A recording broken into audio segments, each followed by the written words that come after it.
आप सोचो, मेयर या प्रिजाइडिंग ऑफिसर कह रहा है कि आप मोबाइल ले जा सकते हैं। इस बार भी कभी भी ऐसा नहीं होता कि अंदर आप मोबाइल ले जाएं किसी भी इलेक्शन में। और जल्दी जल्दी में 15 मिनट के अंदर अंदर 40-45 लोगों ने वोट डाला है। अब जो बैलेट है वो 55 लोगों को दिए गए और 40-45 लोगों ने वोट डाला है। ये इनसे बैलेट अकाउंट हमारे लोग पूछ रहे हैं कि आप बैलेट अकाउंट दे दीजिए, तो ये बैलेट अकाउंट नहीं दे रहे हैं। वहां जब मोबाइल ले जा रहे हैं, बैलेट अकाउंट नहीं दे रहे हैं, बैलेट पेपर खुले में बाहर घूम रहे हैं, तो उस चुनाव का सेंस क्या रह जाती है? वो चुनाव अल्ट्रा वायरस वहीं हो जाता है।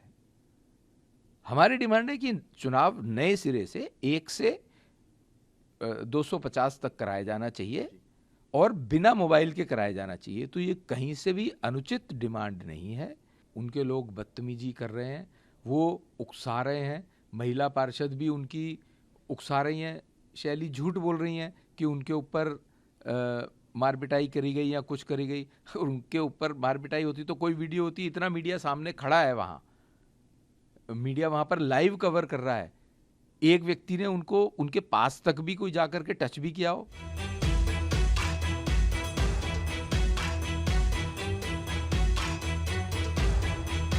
हमारी मांग बहुत सिंपल है। कहीं भी पूरे संसार में, पूरे वर्ल्ड में कोई भी सीक्रेट वोटिंग के समय कहीं पे भी फोन अलाउड नहीं है।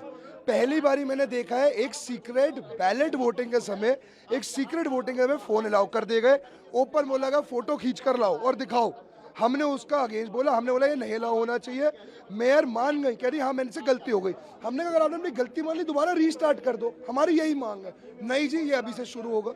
क्यों शुरू होगा मैम? जब पहले 50 वोटिंग लोगों ने अंदर जाके फोटो खींच ली है, आप उसका कैसे बोल सकते हैं कि नहीं जी मैं 50 से दोबारा स्टार्ट करूंगी?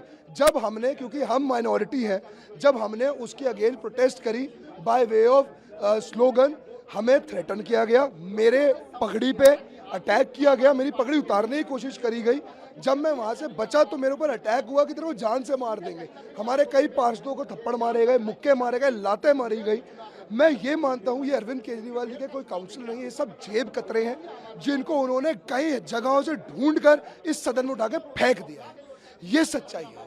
भारतीय जनता पार्टी अपनी हार को बर्दाश्त नहीं कर पा रही। वो अभी तक ये मानने के लिए तैयार ही नहीं है कि दिल्ली की जनता ने उन्हें रिजेक्ट कर दिया और एमसीडी से बाहर का रास्ता दिखा दिया। सुप्रीम कोर्ट के ऑर्डर के बाद ये चुनाव हो रहे हैं, वरना ये चुनाव होते भी नहीं। भारतीय जनता पार्टी ये भी नहीं होने देती। ये शुरू से कहते रहे कि भारतीय जनता पार्टी जीतेगी, मेयर बनेगा इनका, डिप्टी मेयर इनकी बनेंगे, और सबने देखा कि अंततः ये आज मेयर का भी हारे, डिप्टी मेयर का भी हारे, और अब ये स्टैंडिंग कमेटी के चुनाव सिर्फ हार के डर से नहीं होने दे रहे।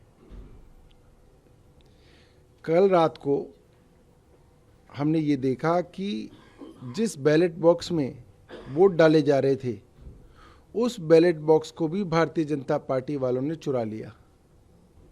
मुझे बताया जा रहा है कि उस बैलेट बॉक्स के अंदर भी पानी वगैरह डालने की कोशिश ये लोग कर रहे थे।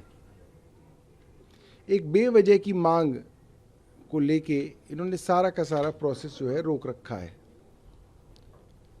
मेयर जो बेचारी पहली बार मेयर बनी है, उन्होंने कई बार इनको समझाने की कोशिश की, मगर भारतीय जनता पार्टी पूरी तरीके से गुंडागर्दी पे उतरी हुई है। भारतीय जनता पार्टी के लोगों के पास नंबर नहीं है। वो गुंडागर्दी से स्टैंडिंग कमेटी बनाना चाहते हैं। वो चाहते हैं चुनाव किस तरह टल जाए, लेकिन माननीय उच्चतम न्यायालय ने कहा हुआ है कि चुनाव कराना है और हम चुनाव कराने के लिए तैयार हैं। लेकिन भारतीय जनता पार्टी के लोग बार बार वेल में आके हंगामा कर रहे हैं। और अब तो देखिए कि अब तो उनकी प्रकाष्ठा इतनी हो गई कि बोतलें चलाई गई। जो मेयर है हमारी, उनके ऊपर, जो शैली ओब्रॉय है, उनके ऊपर मारपीट की गई। इस प्रकार का प्रकरण भारतीय जनता पार्टी के लोगों का क्या लोकतंत्र के अंदर जस्टिफाई कोई कर सकता है? माननीय सुप्रीम कोर्ट के आदेश की वो अवहेलना करने का काम कर रहे हैं। सबसे सर्वोच्च संस्था देश की जो है वो माननीय उच्चतम न्यायालय है, उनके इंटरव्यू के बाद ही चुनाव हो रहा है, वरना भारतीय जनता पार्टी तो